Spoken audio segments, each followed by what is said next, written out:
Di suatu hari yang normal, di dalam hutan, terdapat perusahaan monyet yang mengelola produk mangga dengan aman dan damai setiap harinya.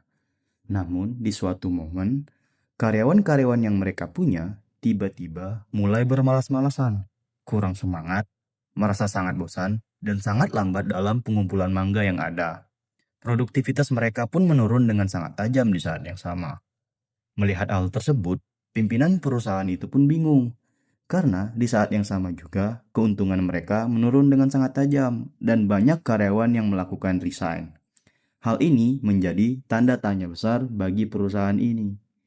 Para karyawan kini tidak merasa puas dengan pekerjaannya, dan akibatnya perusahaan kini kekurangan tenaga kerja untuk mengelola mangga-mangga tersebut. Dan akibatnya, skala proses produksi pun menurun dengan sangat tajam. Kemudian, mereka semua yang tersisa dikumpulkan di satu tempat untuk mendiskusikan masalah apa yang menghadapi mereka. Ternyata, permasalahan utamanya ada pada kurangnya rasa dihargai dan kurangnya apresiasi perusahaan terhadap kinerja mereka. Para petinggi perusahaan pun mulai menerapkan sistem baru yang mendukung kesejahteraan para karyawan. Mereka diberi penghargaan yang layak dan ide mereka pun didengar oleh seluruh perusahaan.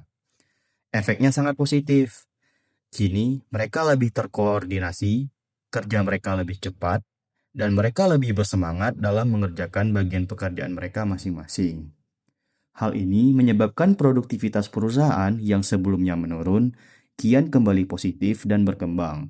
Dan hasil dari produktivitas itu juga membuat keuntungan perusahaan naik dengan signifikan. Dan pada akhirnya, perusahaan mangga yang dikelola para monyet ini selamat dari masa krisis yang menimpa mereka.